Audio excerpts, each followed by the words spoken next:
Kemudian yang lain yang menurut saya itu sangat penting adalah ini Pak Prabowo kan sudah menetapkan ada Astacita, ada 8 janji prioritas itu kan. Nomor satunya itu kan ideologi Pancasila. Faktanya tadi orang yang berhak untuk bekerja, ya menurut Undang-Undang Dasar 45 menjadi kewajiban negara untuk memberikan lapangan pekerjaan pada 10 juta anak muda tadi kan tidak dikerjakan. Apalagi sekarang ada Menteri Koperasi khusus ngurusin koperasi. Ngurusin koperasi. Jadi dipisah-pisah ya supaya lebih spesifik ya. Iya. Itu pemisahan itu menurut Mbak Henry akan lebih bisa menggerakkan atau justru malah jadi silo? Nah, jadi kalau sekarang kita ada romantisme untuk kembali kepada Orde Baru dulu, wah seperti Pak Harto dulu, oke, nggak apa-apa.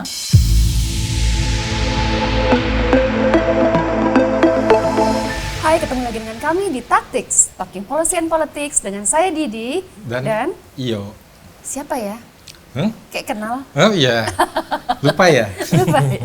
Kita kedatangan tamu spesial, Siapa seorang nih? ekonom senior yang udah lama kita undang, cuma beliau sibuk keluar kota dan beberapa agenda Luar lain. negeri, bukan Luar cuma negeri keluar juga ya? kota. Oh iya, emang kita mainnya di Depok aja.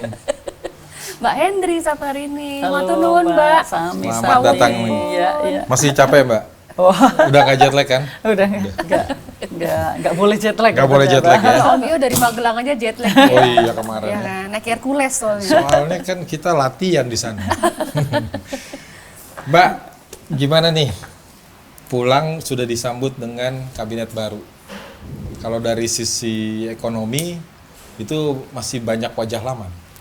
Kira-kira apa ini akan lebih bagus? Keberlanjutannya, kontinuitasnya terjaga atau gimana menurut Mbak Henry? Sekilas. Ya, jadi kalau kita lihat yang menjadi sesuatu yang ditonjolkan itu dari tim kabinet itu lebih pada keberlanjutan ya. Berlanjutan. Lebih pada apakah keberlanjutan itu perlu? Iya, tentu perlu karena market pasti kepingin lihat bahwa ini tidak ada perubahan yang demikian drastis gitu. Tapi kita kalau melihat kan setiap pimpinan ya presiden pasti memiliki prioritasnya gitu. Jadi kalau kita lihat dari sejak kampanye sampai dengan terakhir itu apa yang disampaikan, pidato rasanya di kok DPR MPR sampai pidato pelantikan Pelantikan. itu kan ada prioritas-prioritas yang agak berbeda dengan pemerintah yang sebelumnya. Oh iya. Nah, jadi artinya kalau timnya lama dengan prioritas yang baru yang akan dicapai itu baru, harusnya ya bisa asal merubah mindset, merubah strategi, merubah approach. Tetapi kalau kemudian seperti sebelumnya, maka apa yang menjadi prioritas dari presiden yang sekarang mungkin menjadi pertanyaan, gitu kan? Misalnya kalau sekarang kita bilang apa sih sebenarnya PR utama dari ekonomi Indonesia, gitu ya? Kalau ini kita karena pengangguran, kita karena kemiskinan, karena anak-anak nggak bisa sekolah, gitu. Menurut saya itu adalah konsekuensi. Jadi itu bukan masalah utamanya. Itu adalah akibat dari ekonomi yang tidak bergerak. Gitu. Jadi ini kan pemerintahan baru hadir dengan harapan kita yang luar biasa besar karena sebenarnya sejak tahun 70-an sampai sekarang itu rata-rata pertumbuhan ekonomi itu terus turun. Dari tadinya 7-8%, ke 6-7%, terus kemudian ke 5-6, sekarang rata-rata cuma 5. Ya. Padahal waktu kita sempit. Kenapa waktu kita sempit? Pemerintahan yang sekarang ini sangat menentukan apakah kita bisa memasuki aging population. Sekarang kita masih bonus demografi ya. Aging population itu puncaknya itu tinggal 10 tahun lagi. Artinya kalau meletakkan strategi kebijakan yang tepat, mudah-mudahan kita bisa memanfaatkan sisa 10 tahun ini dengan sebuah lompatan perbaikan dalam ekonomi. Tapi kalau tidak, ini akan hilang lagi, ya. Jadi kita kehilangan era emas yang oleh banyak negara ini yang digunakan untuk mereka keluar dari middle income trap.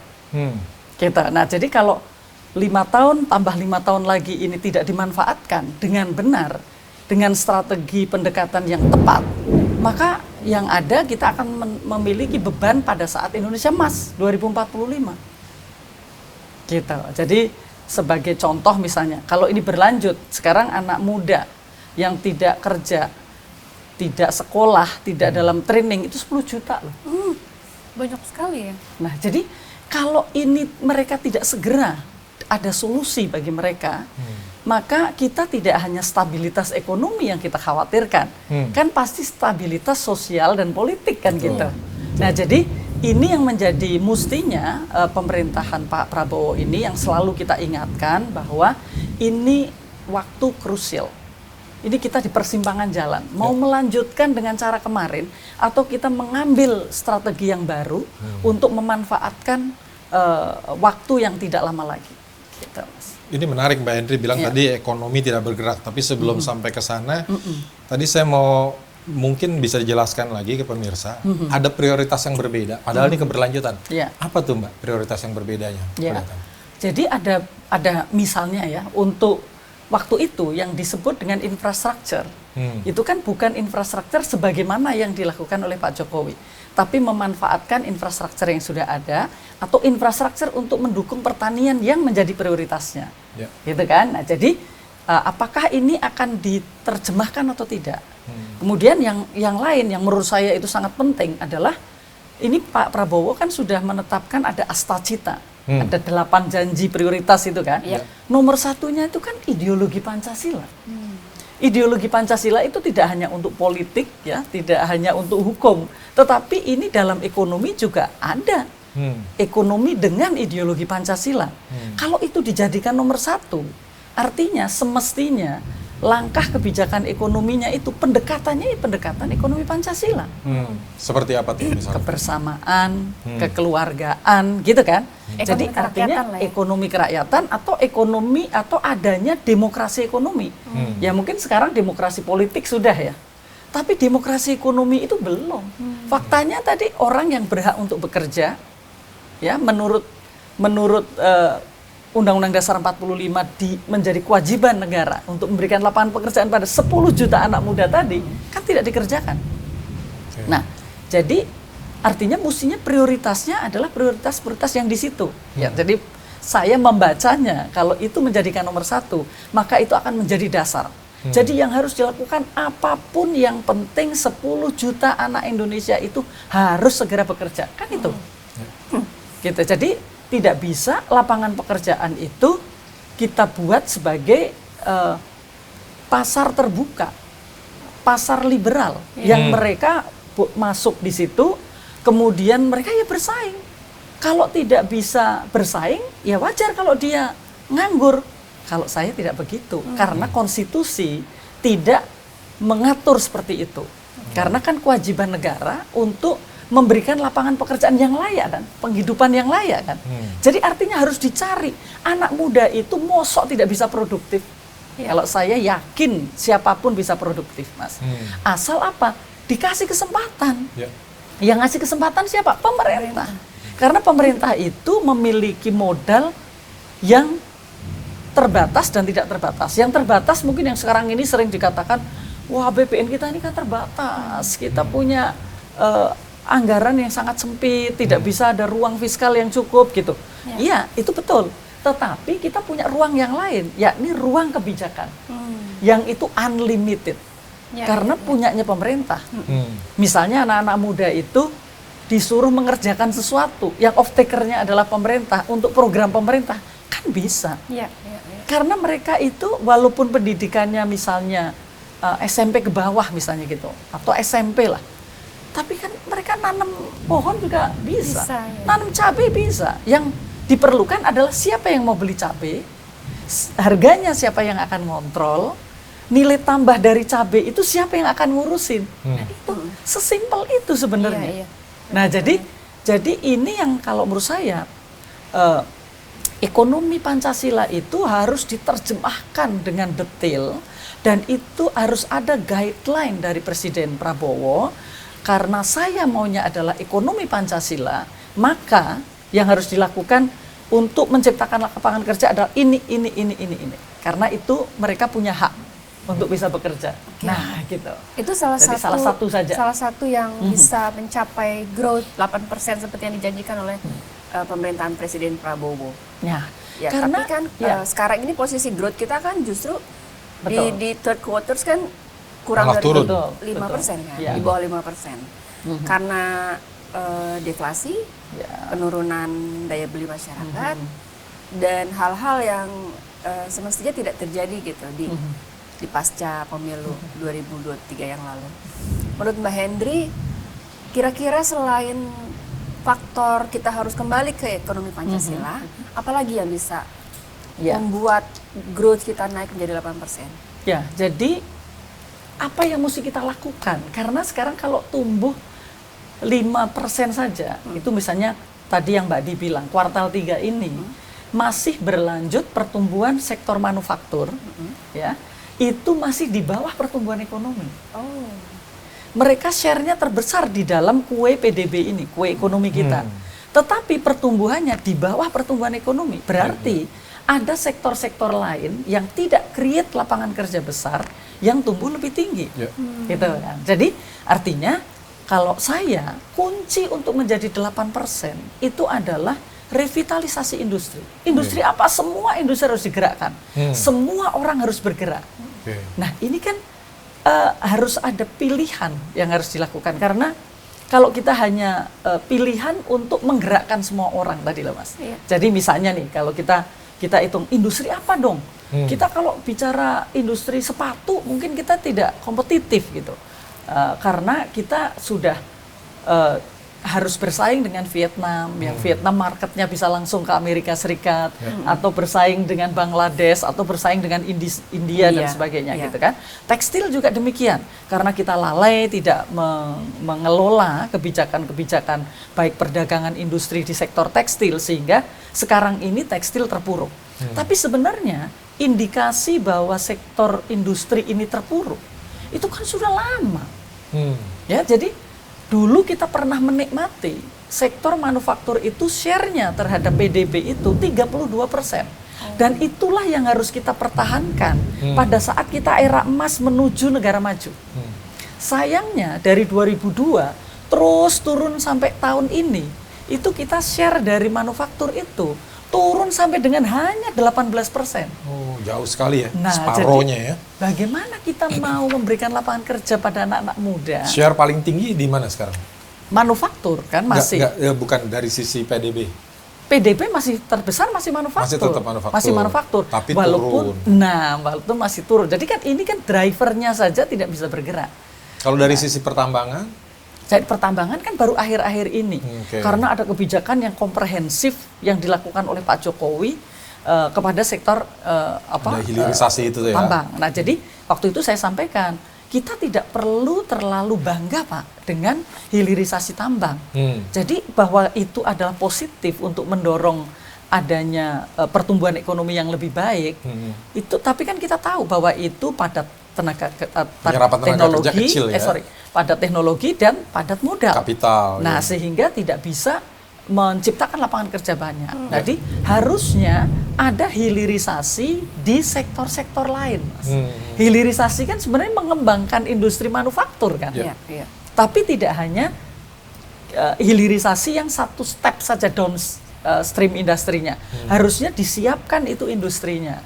Nah, ekosistemnya jadi ekosistem industrinya itu harus dibangun. Kalau nikel berarti kan industri elektronik semuanya. gitu ya. Jadi kalau ini terlalu kencang dalam membuka sektor tambang dengan investasi yang besar-besaran, tetapi di sininya belum siap, belum ada strateginya, ya wajar kalau mereka kemudian ngambil satu step langsung diekspor, kan wajar. Bahan mentah lagi ekspornya, karena yang sudah setengah jadi. Betul, gitu. karena kita tidak menyiapkan industri itu, sementara di situ sangat kencang. Nah, kalau saya sampaikan waktu itu pada Pak Jokowi, kalau Bapak berikan kebijakan komprehensif sebagaimana di sektor tambang, tenaga kerjanya dibolehkan, investasi dibesarkan, kemudahan fiskal diberikan, semua diberikan. Pada sektor pertanian misalnya, ini akan ada gerakan yang luar biasa. Dan itu dia padat tenaga kerja. Artinya Nah, jadi terbuka untuk investasi asing juga gitu di sektor pertanian. Sebenarnya tidak masalah. Jadi beberapa negara itu mengatur, Mas. Mengatur bahwa yang besar sama yang kecil itu ada aturannya. Vietnam itu sektor pertanian, PMA-nya banyak. Tapi dengan perjanjian bahwa 100% itu ekspor oriented. Nah gitu. Jadi jangan mengambil pasarnya petani-petani kecil. Karena dia pakai teknologi, dia kompetitif, mestinya dengan standarisasi yang tinggi, dia bisa masuk pasar ekspor kan? Kita menyediakan lahan yang subur aja gitu ya. Tapi itu pun sebenarnya kalau untuk Indonesia semestinya kita harus membuat ekosistemnya lagi. Karena banyak nih investor yang mau masuk di sektor pertanian, tapi maunya hanya nanam saja. Saya bilang bisa nggak kamu saya akan bantu, tapi ada satu step, satu layer, 2 layer untuk memproduksi di sini. Oh nggak bisa. Kita hanya ngambil panen dengan teknologi, jadi semua full teknologi langsung diekspor ke negaranya. Nah itu kan yang tidak kita harapkan. Itu nggak padat karya lagi ya sebetulnya. Nah karena PR kita itu sekarang ini adalah banyaknya orang yang tidak bekerja. Intinya kan itu. Ini sama di sektor perikanan juga begitu ya? Semua. Jadi sebenarnya kalau kita sektor pertanian secara luas, ada perkebunannya, ada perikanannya, ada hortikultura dan sebagainya itu digerakkan. Maka orang-orang yang tadi kan kita itu SMP ke bawah itu pendidikannya masih 57% loh. Iya, tapi kan bukan berarti dia tidak produktif secara ekonomi. Bisa gitu. digerakkan. Bisa dijadikan tenaga terlatih. Jadi kalau mau balik tadi pertanyaan Mbak Di, kalau mau 8% maka gerakkan semuanya. Gitu. Jadi yang menjadi yang ada di perencanaan APBN itu bukan Bappenas itu bukan lagi sektor saja, tetapi yang jadi prioritas adalah mendorong industrialisasi di semua wilayah. Di semua gitu. Di semua industri. Semua subsektor industri, semua wilayah. Iya. Gitu, Mas. Nah, ini tadi Mbak Henry katakan ada 10 juta lapangan kerja yang harusnya disiapkan buat anak muda, lulusan baru itu tidak tercipta. Betul. Jadi kan bukan terjadi kemarin sore. Iya. Tiba-tiba di pemerintahan baru ada segini.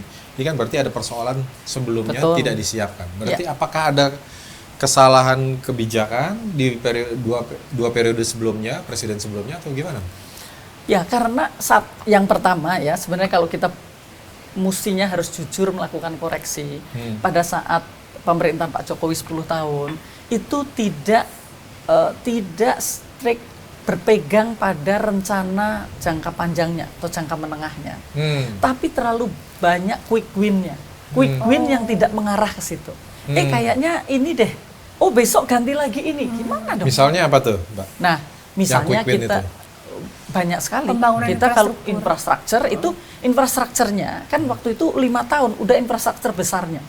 Mestinya 5 tahun keduanya infrastruktur turunannya.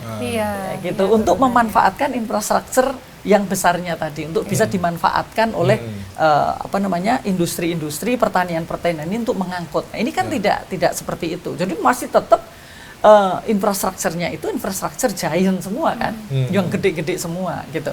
Terus kemudian tiba-tiba lompat ke green economy tanpa kita punya strategi green economy. Green economy itu penting karena kita sudah janji mengurangi emisi karbon. Tetapi mengurangi emisi karbon itu tergantung karakteristik kita dong. Kalau negara maju, mereka memang urusannya adalah energi saja. Gitu. Tapi di kita itu kan belum bisa meninggalkan energi fosil. Nah kemarin tiba-tiba 5 tahun kedua kan Pak Jokowi tiba-tiba pokoknya green economy dimulainya digenjot dari energi batu bara gitu. Yang pembangkit listrik batu bara. Ya, jadi kita maunya pakai energi yang hijau, yang green gitu deh, yang bersih. Tapi kan kita belum ada infrastrukturnya tadi. Tiba-tiba semua pemerintah daerah harus menggunakan EV, gitu kan? Harus disubsidi oleh pemerintah. Nah, ini pertanyaannya sekarang ini Pak Prabowo masih sama nggak? Kalau pakai mau kan berarti masih fosil, tuh kan? Masih fosil. Nah, jadi ini kan keberlanjutan yang seperti itu yang semestinya lebih diperlukan oleh Indonesia. Nah, jadi itu tadi kan cost-nya mahal, Mas. Ya, cost-nya mahal untuk menuju kepada EV. Bahkan daerah-daerah udah dikasih dikasih subsidi. Ternyata enggak. Sekarang daerah juga harus pakai mobil yang baru. Mau ya. Nah, dan itu masih fosil. Nah, jadi kalaupun itu pakai listrik, pertanyaannya adalah apakah sudah siap nih untuk menyediakan listrik, nyolok listriknya dan sebagainya dan seterusnya.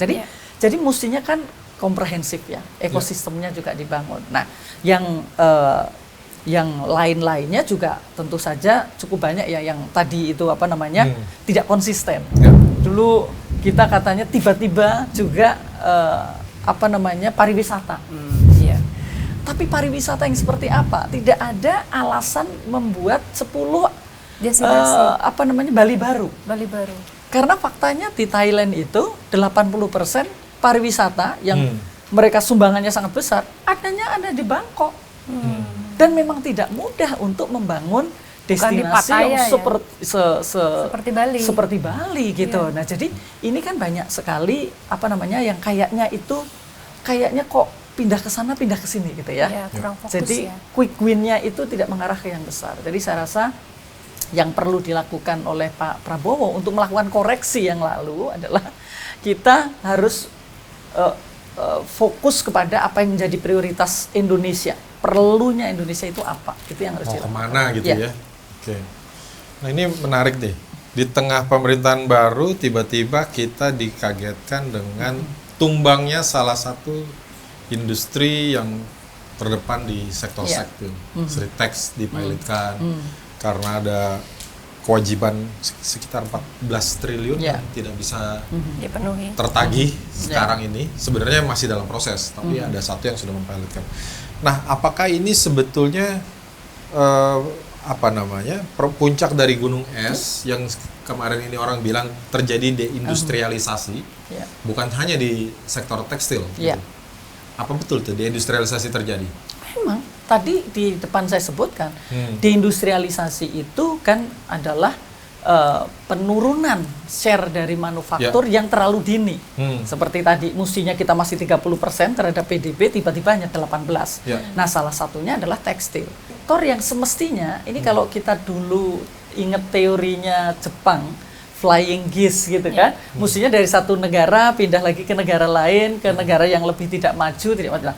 Sekarang kalau Indonesia masih menjadikan tekstil itu adalah industri yang memang prioritas. Nah, kenapa kok kebijakan-kebijakan lainnya tidak support? Misalnya kita masih punya 270 juta penduduk, kalau di ASEAN ada 600 juta penduduk, itu bisa menjadi market kita karena itu sudah ada ASEAN Economic Community yang bisa free flow barang dan orang gitu-gitu. Ada pasar Tanah Abang yang jadi. Kenapa kok itu tidak dijadikan prioritas? Karena misalnya bagaimana mungkin industri tekstil ini bisa berkembang kalau kebijakan perdagangannya itu memudahkan tekstil-tekstil impor untuk masuk. Bahwa ada tekstil yang diperlukan karena kita belum memproduksi itu, oke, kita boleh impor. Tapi aturan itu hanya salah satu kebijakannya. Salah satu masalahnya saja. Dia mestinya yang boleh mengimpor adalah industri yang punya hak, punya izin untuk bisa mengimpor untuk kebutuhan produksinya. Tapi sekarang ini yang mengimpor itu tidak sesuai dengan volume yang diperlukan. Dia bisa mengimpor karena sangat besarnya produk-produk impor ini dan murah gitu. Maka akhirnya dia menutup market. Butuhnya 1.000, yang diimpor misalnya 10.000. Ya udah yang 9.000 nutup market semuanya. Karena kita lihat kan sekarang di online ya, di e-commerce, kita lihat ada jualan kain yang luar biasa bal-balan gitu kan. Dan murah banget. Dan murah banget, nggak masuk akal. Nah, itu kan sebenarnya di sana by product kan. Nah, jadi yang seperti itu yang disebut dengan kita memang tidak fokus untuk melakukan industrialisasi. Ada lagi, ada sektor misalnya, sektor industri petrochemical.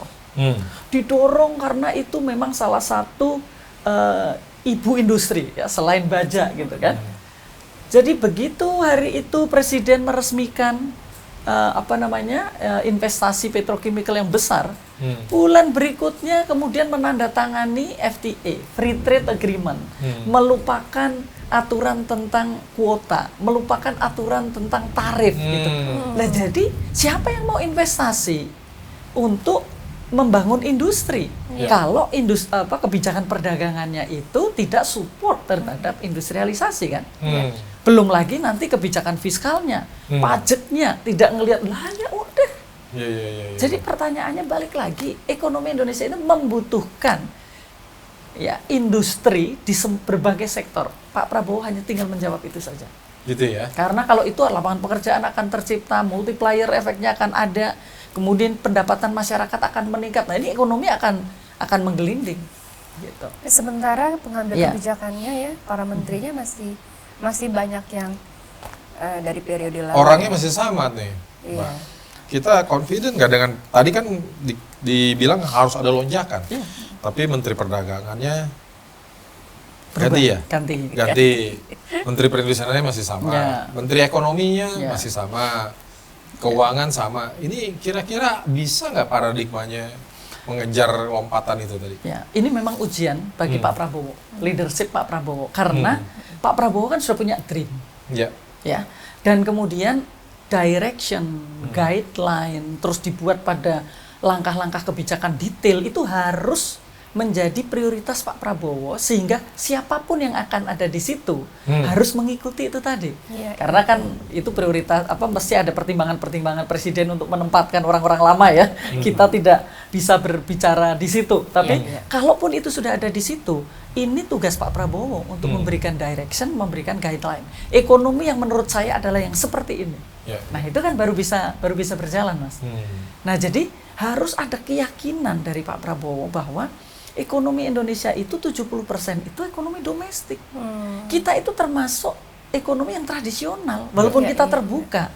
Artinya kalau kita bisa menggerakkan ekonomi domestik, itu sebenarnya kita itu akan bisa ada pertumbuhan yang lebih baik, pendapatan masyarakat yang lebih baik. Fokus manufaktur kita melayani kebutuhan domestik aja udah cukup gitu ya? Sebenarnya seperti Amerika gitu ya, kita dengan 300 tidak. juta penduduk.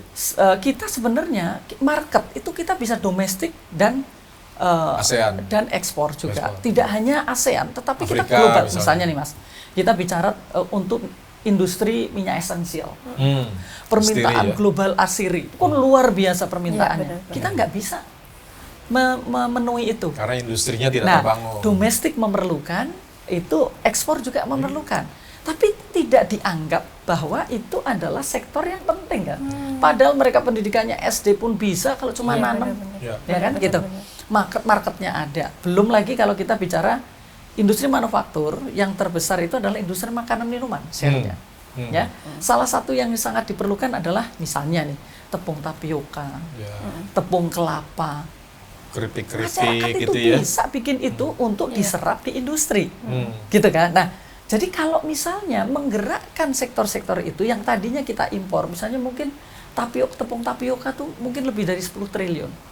Kalau itu jadi market bagi UKM-UKM kita, bagi anak-anak muda tadi, kalau saya berpikir, anak muda itu jangan lagi training itu dengan online. Itu udah selesai waktu COVID. Iya benar. Sekarang sekarang ini yang harus didorong adalah dana pemerintahnya sudah ada, totalnya sudah 62 triliun loh. Harusnya mereka magang. Iya benar. Ya, mereka magang dibiayai pemerintah kan, digaji pemerintah kan. Mereka habis itu diseleksi siapa yang layak jadi entrepreneur baru. Nah, untuk bikin apa itu tadilah yang sederhana-sederhana kebutuhan aja. dalam negeri semua tuh ya. Ada tepung rumput laut, tepung kelapa banyak sekali. Nah, jadi itu yang kemudian menciptakan harapan bahwa ekonomi Indonesia memang mau jalan. Anak-anak muda kemudian ada harapan bahwa dia bisa. Apakah bisa itu magang seperti itu? Bisa lah. Sangat bisa. Jadi nanti setelah itu mereka baru tadi diseleksi. Terus dananya dari mana? Dananya itu mestinya dana pemerintah itu juga banyak untuk bisa memberikan pembekalan pada mereka untuk menjadi modal awal. Bayangkan Pak Jokowi itu sudah mengalokasikan untuk kredit-kredit itu kur banyak banget. Tapi nggak Tapi tidak nggak ada demand-nya. Siapa yang mau butuh? Saya malah sempat ditawarin. Nah, jadi saya kaget juga kok pakai kur gitu loh. Oleh satu bank Himbara lagi yang nawarin. Jadi itu memang kita itu sebenarnya, kalau saya itu tetap optimis dengan Indonesia ini. Tapi jangan sampai kita kehilangan waktu tadi. Kita itu di era emas ini, belum Indonesia emas, tapi ini kita era emas. Gitu. Lalu persoalan hutang nih Mbak Henry, kan banyak sekali ya peninggalannya Pak Jokowi ini. Diminum dulu Mbak. Iya, sambil diminum.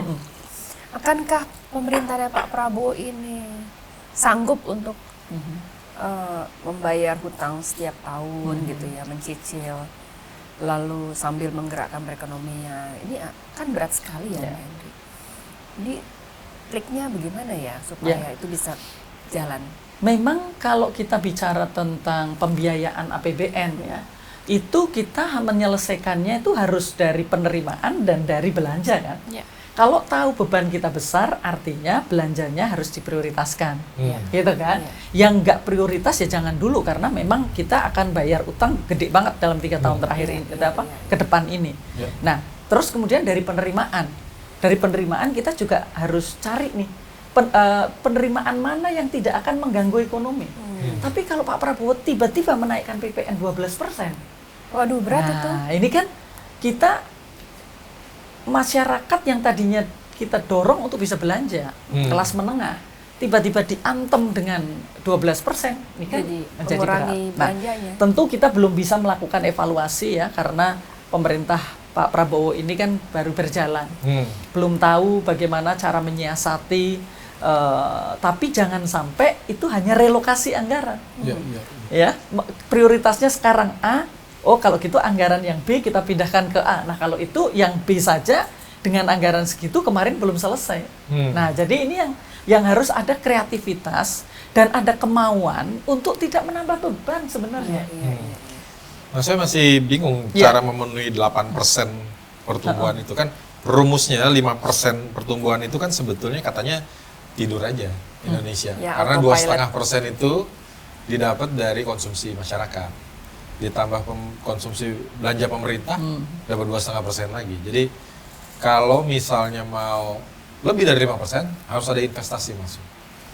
Nah apakah kita mengejar 3% itu dari investasi? Berarti kan sekitar 3% dari 20.000 triliun ya. Berarti ada sekitar 6.000 triliun investasi yang mesti masuk ke Indonesia. Investasinya itu ke industrialisasi. Misalnya FDA atau foreign direct investment, membangun pabrik, manufacturing. Mungkin nggak tapi itu Mbak, kita mengejar itu. Ya, jadi yang pertama bahwa kalau tahun pertama 2025 akan 8% itu tidak mungkin. Tidak mungkin. Ya, artinya kalau saya lah 8% itu sebagai target sajalah. Di 5 tahun kemudian. Nah, gitu ya. tetapi yang penting ini tidak 5%, karena kalau 5% artinya di bawah potensi. Jadi ekonomi Indonesia bisa nggak sih 6%, 7% bisa, tinggal gimana caranya. Tadi misalnya pertanian itu kan sektor yang nomor 2 juga, yang cukup penting. Kontribusinya. Pertumbuhannya itu cuma 2%, 3% sekarang ini. Maksud kita nggak bisa mendorong sektor pertanian? Karena lebih banyak impornya kita ya. Nah, artinya kan kita harus mengatur semuanya. Mengatur bagaimana mereka bisa punya market kan gitu. Kayak tadi pertanian termasuk juga perikanan. Sebenarnya marketnya luar biasa. Karena Filipina yang nggak punya perairan seperti kita aja, dia jadi ekspornya lebih besar dari kita. Vietnam juga begitu. Lah kita kan berarti kita belum melakukan itu. Jadi sektor subsektor itu kita gerakkan semua. Pemerintah nggak boleh cuma milih 1 sektor, 2 sektor, nggak bisa. Karena setiap daerah punya keunggulan yang berbeda-beda. Jadi itu yang harus dilakukan. Jadi yang pertama pertumbuhan 8% tidak akan terjadi. Di tahun pertama. Yang kedua, tidak akan juga tercapai pertumbuhan lebih tinggi kalau tidak ada approach yang baru. Tidak akan bisa terjadi kalau tidak menggerakkan semua sektor.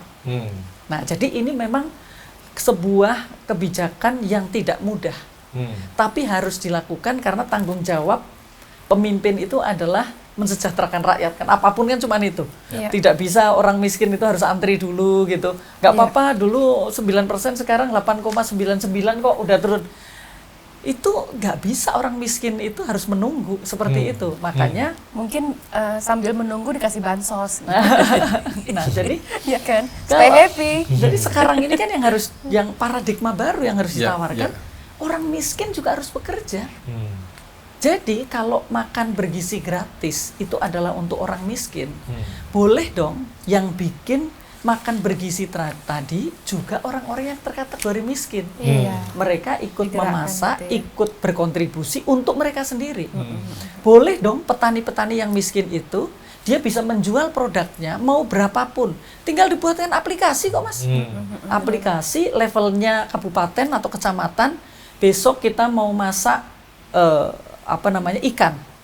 Orang-orang yang punya balong boleh dong jual di situ. Apakah sulit? Ya sulit dong, kita belum pernah melakukan. Tetapi itu kan yang kemudian nanti akan mendorong mereka itu bisa ada gerakan ekonomi. Gitu. Jadi mereka yang akan menikmati ikannya tadi, tetapi bahan baku ikan mentahnya juga dari mereka yang miskin tadi. Sehingga dia bisa balongnya diisi lagi. Besok ditambah lagi dia dengan ayam. Boleh menjual lagi ke pusat-pusat dapur yang akan memproduksi tadi. Jadi harus ada inklusivitas, inklusivitas dalam satu aja program makan bergizi gratis itu akan ada gerakan ekonomi yang sangat besar. Next step-nya nanti mereka akan bikin, kita nggak lagi nih minyak gorengnya pakai minyak sawit, karena dulu zaman saya kecil juga pakai minyak kelapa, gitu kan. Mereka bisa kok ada local wisdom kok makanannya gitu. Nah jadi yang perlu itu apa? Off-taker-nya itu apa? Ya uang pemerintah tadi, program pemerintah tadi gitu. Nah jadi kalau itu dilakukan maka akan ada optimisme gitu loh dari semua. Kalau sekarang tuh kayaknya nunggu doang gitu. Ekonomi tumbuh tapi aku nggak pernah lihat ini ada ekonomi yang bergerak. Nah sekarang kalau pada saat sekarang ini dengan inflasi pangan yang juga relatif cukup tinggi, jadi gini, kalau kita melihat data makro, inflasi pangan mungkin hanya 5% atau 3% gitu ya Mas misalnya. Tapi ini kan rata-rata nasional. Sementara masyarakat Indonesia itu kan kelasnya bisa desil 1 sampai 10 misalnya. Untuk yang paling miskin, desil 1 sampai 3 misalnya, 30% orang itu mungkin keranjangnya itu isinya cuma makanan. Nah, ternyata di Indonesia itu keranjang makanan itu sampai 70%. Nah, jadi kalau inflasi makanan pada kelompok bawah itu dampaknya besar sekali. Tapi kalau di kepanjenengan gitu inflasinya cuma 5%, wong dari total spending untuk beli makanan itu cuma sedikit, malah semakin nggak makan nasi, semakin nggak makan, kan dikurangi itu. Tapi kelompok miskin nggak bisa. Nah, jadi ini yang harus difahami bahwa harus ada kaitannya, keterkaitan antara kita membaca data-data makro dengan data-data yang ada di lapangan tadi, motret yang lebih banyak. Nah, jadi kalau sekarang kan kita lihat sendiri ya, BBM zaman Pak Jokowi kan dilepas, tidak lagi ada pengumuman besok harga BBM akan naik karena udah dilepas di harga pasar. Kan tidak ada diskusi lagi. Padahal mereka akhirnya mengurangi konsumsi yang lain karena transportasi untuk anaknya, bapaknya, istrinya naik. Gitu. Nah, itu tapi kan silent itu. Tapi subsidinya juga masih tinggi itu. Nah, ini kan kita bicara tentang harga minyak. Karena kita 100% impor kita lebih besar kan dari yang kita produksi gitu. Nah, jadi kalau begitu kan kita harus melihat apa sih yang kita perlukan tadi loh. Jadi untuk menjaga agar masyarakat tadi bisa spending, menjaga daya beli mereka, itu harus ada additional income. Iya, benar. Iya kan? Karena kalau enggak mereka hanya hidup dari BLT. Udah ditakar nih, hidup kamu tuh cuma segitu deh gitu. Itu kan mestinya nggak boleh kayak gitu. Kenapa industrialisasi tadi penting? Bahkan mereka cuma bisa nanam cabai, tapi 100% cabainya dibeli. Vietnam itu cara menghapus kemiskinan paling utama adalah sektor pertanian. Semua petani itu dipastikan dia punya margin. Jadi berapapun biayanya, dia itu akan punya margin. Nah kalau di kita kan mereka sudah nangis karena pupuknya naik, nangis lagi karena sekarang airnya juga harus bayar, nangis. Lah siapa yang mengurusin ini gitu? Apakah misalnya bisa dibikin dengan peran Bulog atau komoditi, bursa komoditi itu? Bisa. Dengan sistem karena kan kita tahu Bulog itu dikebiri saat kita krisis. Ada pinjaman IMF. Dan sekarang tidak dikembalikan. Peran Bulog itu. Peran Bulog tadi kan, dia harus menjaga bahan makanan pokok bagi masyarakat Indonesia, nggak hanya beras. Sekarang ini ditambah lagi daging juga mereka ini. Tetapi mereka tidak diberikan dana murah karena mereka dengan dana komersial. Gimana kita bisa menjaga bahwa ini akan ada jaminan makan bagi orang Indonesia? Pada saat lembaganya itu harus mencari pendanaan sendiri. Iya, nggak ada afirmasi. Nah, di masa lalu ada yang namanya Bapindo ya, Bank Pembangunan itu yang untuk proyek strategis nasional apapun itu tidak dikenakan biaya komersial. Kalau sekarang kan nggak ada peran itu ya? Nggak ada, karena memang undang-undangnya dirubah pada saat kita menandatangani pinjaman IMF itu sebagai salah satu konsekuensi kan. Nah jadi kalau sekarang kita ada romantisme untuk kembali kepada Orde Baru dulu, wah seperti Pak Harto dulu, oke, nggak apa-apa. Tapi ada homework yang harus dikerjakan. Undang-undang tentang Bulog, tentang ini kan harus dipikirkan. Ubah lagi ya. Yang nggak bisa kita mau swasembada memberikan ini tanpa merubah tadi berbagai aturan. Nah, jadi harus ada lagi peran bank yang memang tidak menyalurkan bunga komersial gitu ya, untuk proyek strategis nasional. Kita nggak ada yang tidak mengikuti BESL. Nah kita kan harus punya. Jadi makanya ini kalau kita mau mengurus ekonomi domestik saja, gitu ya, Pak Prabowo itu sudah luar biasa lah pekerjaannya dan itu akan bisa untuk bisa mendorong ekonomi kita. Apalagi sekarang ada Menteri Koperasi khusus ngurusin koperasi. Ngurusin koperasi. Jadi dipisah-pisah ya supaya lebih spesifik ya. Iya. Itu pemisahan itu menurut Mbak Henry akan lebih bisa menggerakkan atau justru malah jadi silo? Ya, gini ini kan asal jangan secara politis aja ya. Karena memang kita perlu ada koperasi dan itu memang amanah dari funding fathers kita, bahwa bentuknya itu adalah kerjasama dan itu adalah koperasi. Tapi koperasi seperti apa? KUD itu kan dulu zaman Pak Harto. Nah, harus koperasi yang benar-benar kan. Ini jangan hanya, kalau sekarang kan sebagian besar koperasinya adalah simpan pinjam, hanya di keuangan. Sebenarnya koperasinya itu hanya kedok. Nah, ternyata skema Ponzi. Banyak yang penipuan. Ini kan jadi kalau kementeriannya dipisah, yang satu kementerian koperasi itu adalah bentuknya kan lembaganya. Yang satu kementerian UKM itu adalah size-nya kan. Nah, jadi ini terus siapa yang akan mengurusi yang sebenarnya betul-betul kecil deh. Bentuknya mau koperasi mau bukan tuh siapa yang mengurusi. Iya. Nah, jadi ini menurut Mbak Heria idealnya disatukan apa dipisah? Karena sebenarnya kalau kita mau menurut Presiden, saya mau mengembangkan koperasi, oke, tetapi itu all out untuk mengembangkan koperasi. Jadi mendorong berkembangnya koperasi masyarakat tadi ya, mereka memang bisa mendapatkan manfaat dari itu kan. Kalau sekarang yang ada undang-undang koperasi yang baru setelah di amandemen gitu kan, adanya koperasinya itu sesama. Jadi kecil sama kecil. Padahal semestinya koperasi itu kan yang besar sama yang kecil.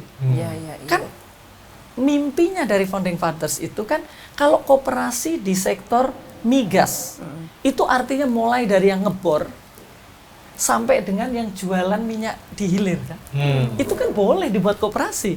Tapi kalau sekarang koperasinya itu adalah koperasi pedagang bensin eceran. Ya mereka di antara mereka nggak bisa ngapa-ngapain. Hanya di antara mereka anggotanya. Nah, gitu kan. Padahal sebenarnya kan yang kuat harus menyokong yang lemah. Nah, jadi keuntungan yang ada di besar karena itu di sektor yang sama, itu akan bisa mengembangkan yang kecil. Apakah Kementerian Koperasi itu nanti akan berpikir dengan paradigma seperti itu? Bukan. Kalau cuman ini koperasi seperti yang sekarang ini ada, ya kecil sama kecil. Jadi misalnya ada koperasi Universitas A. Harusnya semua bisnis dari universitas itu di dalam koperasi itu akan mensejahterakan ya dosennya, ya mahasiswanya, ya pegawainya. Tapi sekarang kan yang ada koperasi mahasiswa. koperasi dosen, koperasi karyawan, gitu kan. Jadi bukan koperasi terhadap bisnisnya itu. Harusnya kan dia kalau misalnya ada universitas, UI, UGM, dia kemudian membuat koperasi yang anggotanya juga para alumni yang sudah sangat berdaya, maka itu yang akan bisa mengembangkan koperasi. Nah sekarang pertanyaannya, koperasi ini dibuat sebagai kementerian tersendiri, ada juga kementerian UKM-nya, ada lagi kementerian kemiskinan. Nah ini gimana nih? Ya, sebenarnya harus satu lagi kementerian koordinasi. Memang koordinasi antar lembaga ini sering jadi persoalan. Ya, yang paling mahal di Indonesia itu koordinasi. Tapi yang lebih mahal lagi adalah referensinya, strateginya. Nah, saya jadi berpikir ini kan jadi semacam lingkaran setan ya, mana yang mau didahulukan. Di satu sisi kita mau mengembangkan industri, perlu investasi. Yang kita miliki sekarang adalah industri hulunya, ya kan, bahan baku yang ekstraktif tadi langsung jadi setengah jadi, langsung diekspor karena kita belum ada ekosistemnya. Nah, ini kan jadi tunggu-tungguan. Bisa nggak dibikin sebuah kebijakan yang lebih lebih spesifik gitu ya, lebih punya daya lompat gitu ya. Misalnya, kalau memang ini ada komoditi yang asalnya dari Indonesia, kita bisa nggak menahan supaya jangan dilempar keluar, tapi industrinya yang akan mengolah bahan itu di Indonesia, harus invest di Indonesia. Jadi kalau nggak, kita nggak ekspor ke sana. Mungkin nggak seperti itu? Sebenarnya ya, kita ada dua hal ya. Yang satu tentang tadi itu, untuk menahan bahan baku agar ada pengolahan di sini. Itu kan sebenarnya sudah dilakukan pada era Pak Jokowi untuk beberapa ya. Sayangnya kadang-kadang tidak konsisten. Gitu. Tapi kan masih setengah jadi tuh, misalnya nikel tadi itu. Itu sampai sudah industri elektroniknya betul, di sini. karena kita belum punya ekosistem industrinya. Gitu. Jadi bisa nggak kita membuat ekosistem industri? Kita nggak usah banyak dulu. Apa dulu sih industri yang mau kita bangun? Tapi end to end. Industri turunannya gitu. Industri turunan itu harus butuh kita investasi tadi. Nah, maksud saya sekarang investasi, Mas. Usernya yang di luar kan tuh ditarik ke sini gitu. Mungkin sangat bisa kan. Sekarang kita lihat, emang China itu dia membangun industri itu dengan uang APBN? Enggak. Mereka kan dengan PMA juga. Tetapi mereka investasi-investasi dari luar itu diatur sebagaimana tadi misalnya saya contohkan Vietnam di China itu hanya layer atas aja. Jadi mereka misalnya untuk elektronik dia hanya di atas saja, tidak sampai hilirnya dia boleh sampai investasi di situ. Sehingga kita lihat jam tangan kalau di China kita tahu yang bikin itu ibu rumah tangga.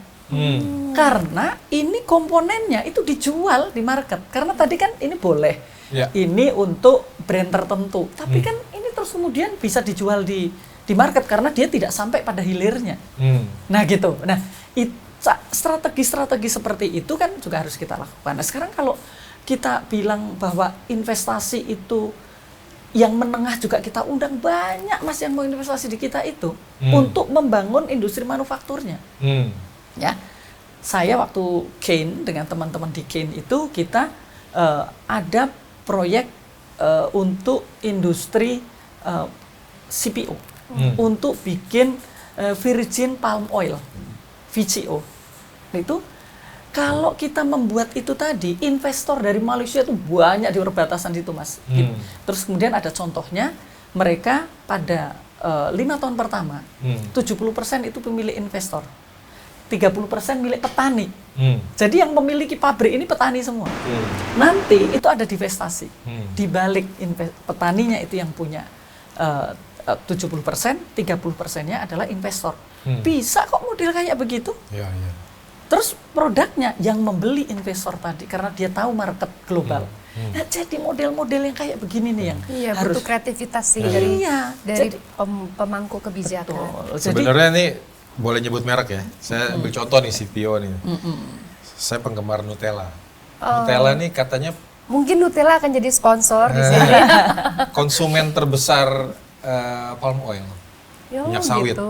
Karena untuk bahan itu kan karena memang kan kalau kita buka tuh ada minyaknya tuh. Oh, iya, Kalau enggak iya, dia iya. jadi keras coklatnya. Iya. Nah misalnya nih Nutellanya suruh buka di sini gitu ya. Ya kan Karena tergantung. mendekatkan dengan bahan Gini, baku. Kita mendatangkan investasi, itu kan syaratnya banyak ya. Kebijakannya konsisten nggak? Ya, Oke.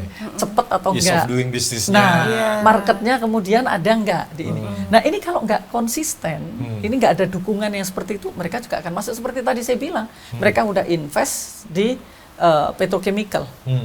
Tapi tiba-tiba barang jadinya, hilirnya boleh masuk. Boleh masuk. Ya orang lama-lama kalau ngelihat Ngapain terlalu banyak invest? Impor kasus aja kayak gini, mendingan. impor. Semua akhirnya jadi negara pedagang itu kan. Iya. Makanya akhirnya sekarang ini pertumbuhan share dari perdagangan kita itu makin lama makin besar, Mas. Padahal perdagangan itu nilai tambahnya itu paling kecil. Iya, benar. Terus kemudian penciptaan lapangan kerja juga paling kecil. Jadi Iya. gimana? Tapi cuannya lebih cepet Nah, kalau dagang. betul. Jadi ini kayaknya nih pertarungan antara traders, orang yang berpikir sebagai trader sama orang yang Nah, development, jadi makanya pemerintah itu kan ada di tengah. Industri. Jadi tidak boleh pemerintah itu hanya pro konsumen, dia juga harus pro produsen karena dia harus di tengah. Kalau kebijakannya yang di Permendak sesuai dengan namanya ya, lebih banyak pro traders gitu ya. Ya, sebenarnya kan ini misalnya gini, ada orang berinvestasi, dia butuh bahan A, B, C, D, gitu ya. Terus kemudian tidak dibangun itu industri supportingnya di dalam negeri. Orang lupa karena Indonesia kan tadi nggak membangun industri. Iya, iya. Pada saatnya dia harus mulai produksi, nggak ada ini di dalam negeri. Saya minta izin impor dong, seolah-olah jadi bener kan. Tapi nanti impornya lagi-lagi melebihi kebutuhan, membanjiri pasar Iya, lagi. benar, Nah jadi benar. ini kan Harusnya dikasih waktu kali ya. Nah. Boleh import sampai dengan berapa tahun. ada tapi strategi harus yang banyak. mengembangkan. Tidak harus seperti itu. Misalnya kita nih BKPM nih, ya Menteri Investasi ini ada investasi masuk untuk industri ini. Dia akan membutuhkan bawang putih, bawang merah, kedelai, sekian, kacang sekian. Ini dia akan mulai produksi tahun sekian. Ini kan peluang investasi. Ya, Iya. disiapkanlah industri-industri lainnya gitu. ya. Nah jadi ini kan gak ada informasi Iya, kayak iya, begitu. iya. Ya wajar kalau mereka pada investasi, tapi membutuhkan bahan baku dan penolong impor. Gitu. Jadi Makanya banyak kasus korupsi di Kementerian Perdagangan. Karena izin impornya itu melebihi dari yang sebenarnya kita Kebutuhannya. butuhkan gitu. Nah, jadi ada di mana-mana itu Mas malah sekarang. Kalau ditambah lagi Mbak Di itu menjadi ladang korupsi, wah itu nggak ada di perdagangan doang. Itu juga ada di bea cukai, itu ada di mana Iya, di iya. mana-mana. Iya, Jadi iya, iya. ini memang kembali lagi. Jadi tugas dari presiden yang sekarang ini yang tinggal Maha punya berat waktu nih. 10 tahun itu berat sekali. Berat ya. Jadi memilih yang mana untuk mendorong ekonomi itu. Jadi kalau ada keinginan untuk membangun itu bisa kok. Ya. Misalnya investasi nih Mas ya, kan nggak biasa nih, tapi dilakukan oleh banyak negara. Jadi kita kalau biasanya itu kan kita sudah nggak ganti rugi tapi ganti untung. Ganti untung sekarang ya. Ya untuk tanah misalnya. Iya. Boleh nggak yang punya tanah itu dia sebagai investor? Nah, benar. Jadi nggak perlu dibayar semua harga Iya. tanahnya. Jadi pemerintah itu harus berpikir bagaimana tanah dia itu nanti sebagai share. Ya, Kalau misalnya dia bikin kondominium, Ya. jadi tanah dia itu cuma 1.000 hektar. Iya. Jadi dikonversi nanti equity. senilai berapa BOT ruangan. ya, konsep Nah, BOT itu. iya. berapa apartemen tadi. Iya, Nah, benar. sehingga orang-orang tadi tidak menjadi miskin, Iya. tapi mereka menjadi lebih baik. Itu Lebih terjadi baik. di Malaysia, terjadi di Singapura berpuluh tahun yang lalu. Kenapa kita tidak mencoba itu? Apalagi Misalnya. ini di Jakarta nanti akan banyak kelebihan lahan ya.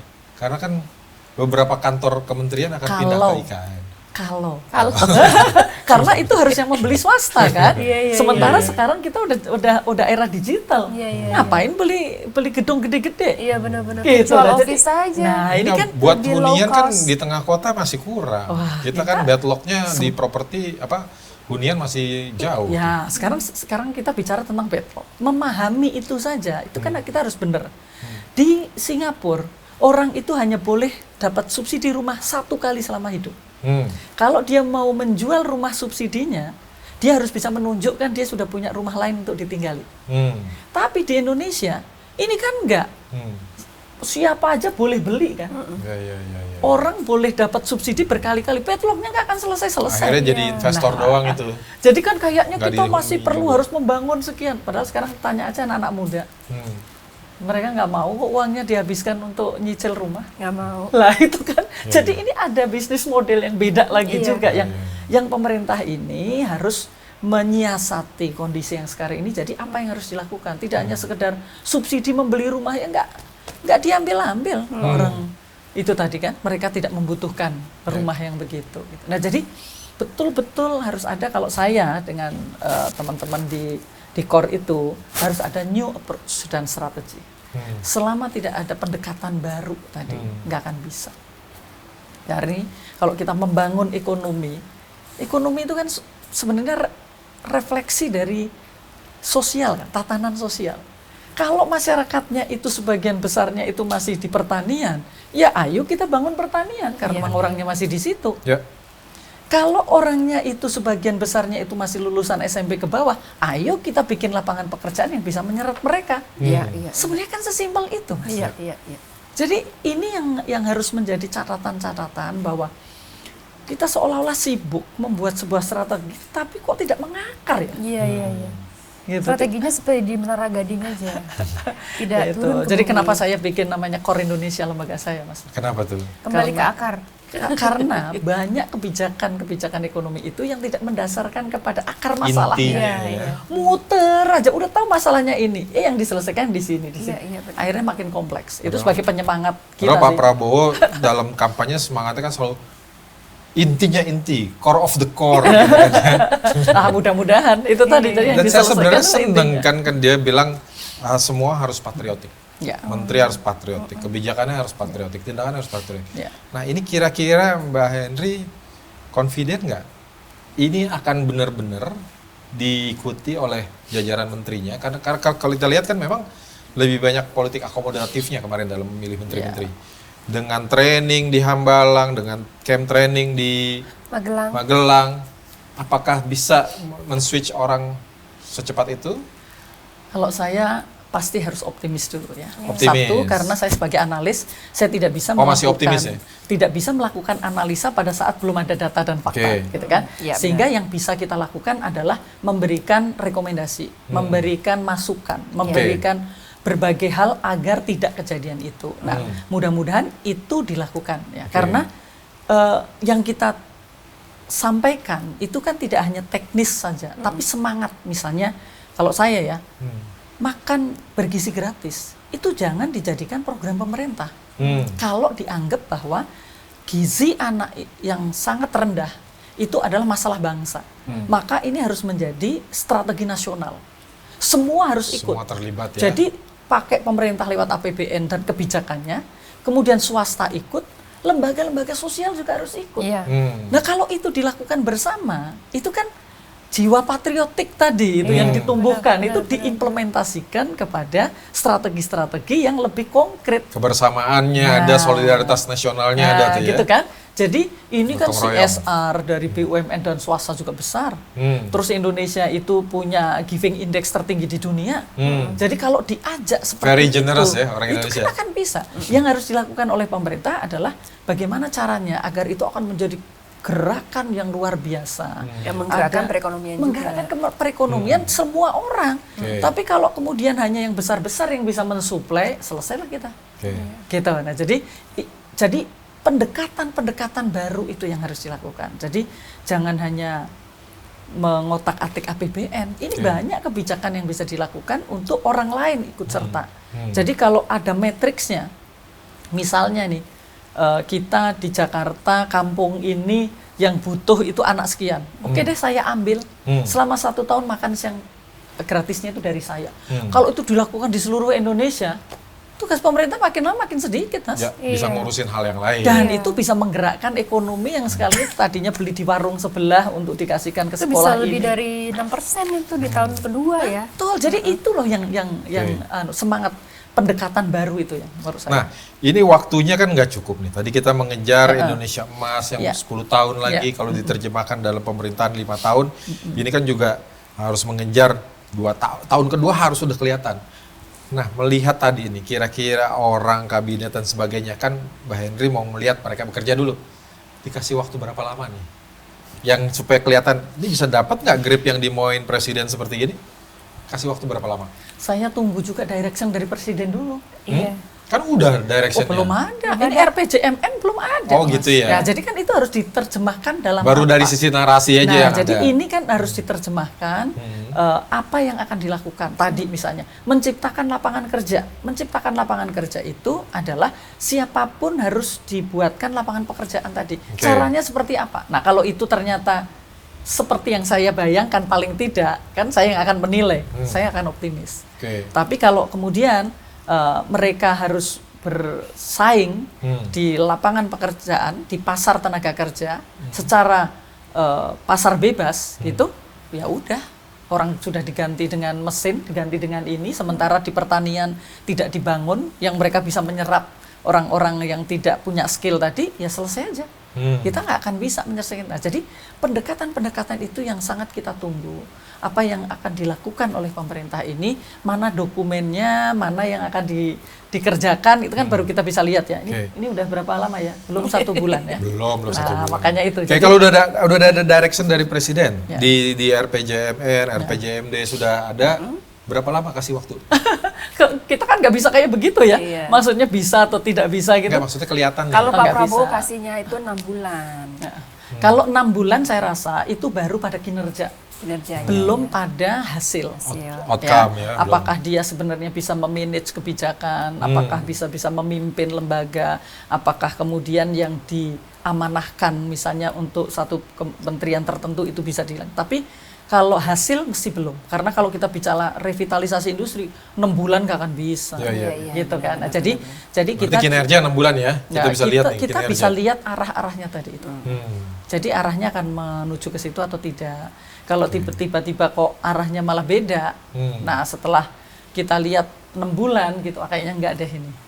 Nah kan kita kasih masukan lagi, jangan gitu Pak, ini akan nyimpangnya ke Diganti aja Pak yang ini. Gitu ya. Oke, saya jadi mau ngitung-ngitung nih, kan sekarang Pak Prabowo sebentar lagi akan kunjungan ke luar negeri 3 minggu. Berarti mungkin kembali Desember, Desember awal, terus kemudian udah keburu akhir tahun nih. Berarti tahun depan kira-kira baru ada arah directionnya itu ya. Nah, kita ini kan struktur pemerintahannya itu kan berubah ya. Berubah dan Ada Dewan Ekonomi Nasional, Iya. ada apa namanya Utusan khusus. ada yang apa pertimbangan, ada ini. Nah, Iya, iya, apakah presiden menitipkan apa yang menjadi guideline dia itu kepada mereka? Nah, Atau mereka yang bikin guideline? Nah, ini kan kita nggak ngerti. Gitu. Nah, kalau mereka yang membuat guideline, apakah paradigma yang ada di DEN itu sejalan dengan paradigma Pak Prabowo? Itu kan pertanyaan lain lagi. Jadi kita masih melihat. Jadi kalau saya Kayaknya lebih dari 6 bulan dong Mbak kalau kayak gini. ya ya kayak kan tadi kan kinerja kan 6 bulan oke bisa kelihatan. Enggak, ini Tapi itu juga guideline-nya aja kan mungkin baru bisa nomenklaturnya diputuskan. aja setahun. Nah, 3 Kementerian bulan baru. aja belum selesai nih urusan siapa yang bikin guideline. ya, memang ini sangat kompleks ya. Apa namanya? Masalah yang dihadapi juga semakin kompleks. Kalau saya berharap tadi pasti Pak Prabowo itu pasti akan agenda-agenda ke luar negeri itu akan banyak. Dan itu akan dilakukan oleh beliau karena beliau lebih punya kapasitas di situ Iya. dibandingkan Dibanding? Pak Jokowi. Oh, Pak Ya, Jokowi. jadi ini kira-kira Loh enggak akan dibanding begitu. kalau sekarang kan udah nggak ada Pak Jokowi. Loh bukan, maksudnya kalau 10 Dibanding wakilnya tahun, gitu maksudnya. Bukan untuk keluar kalau untuk urusan keluar. Iya, urusan keluar. itu kan pasti harus presiden. Oh, harus Apalagi presiden. di awal ini ya. Iya. Untuk membuat sekarang sudah memutuskan bergabung dengan BRICS. Itu kan sebuah keputusan yang beda dengan Pak Jokowi. Nah, konsekuensinya kan ada gitu. Nah, jadi saya berharap bahwa kemampuan, keunggulan Pak Prabowo untuk membuat international relation ini itu dasarnya harusnya ekonomi domestik dulu. Jadi apa sih yang diperlukan ekonomi domestik ini? Oke, saya perjuangkan di global kan gitu. Gitu. Jadi sesimpel itu karena sebenarnya masalah kita tadi sebagian besarnya itu adalah domestik. Jadi boleh muter-muter. Bagaimana caranya biar bisa menyelesaikan ini? Tadi misalnya mencari investasi, tapi investasi di kita ini kayak gini ya. Kita harus ada hilirisasinya itu paling tidak 3 layer, misalnya begitu. Dikasih apa? Jaminan bahwa ini tidak akan berubah dan sebagainya. Jadi disitulah yang diperlukan kemampuan skill Pak Prabowo untuk bisa merangkul internasional itu harusnya dilakukan untuk kepentingan ekonomi nomor domestik. 1. Ya. Oke, udah 1 jam lebih Pak Hendri. Terima kasih Tambah sekali. bingung nggak nih pemirsa? tambah pengetahuan apa tambah bingung? Enggak dong, pasti ada sesuatu yang bisa Diserap, menjadi ya? rekomendasi untuk pemerintahan Pak Prabowo. Jangan lupa di subscribe, di like, komen. Mungkin ada pertanyaan untuk Mbak Silakan. Hendri yang ingin diajukan. Atau mungkin teman-teman ingin narasumber siapa lagi nih yang akan ditampilkan di episode selanjutnya. Usulan-usulannya ya, siapa? Terima kasih atas perhatiannya. Sampai ketemu lagi. Salam.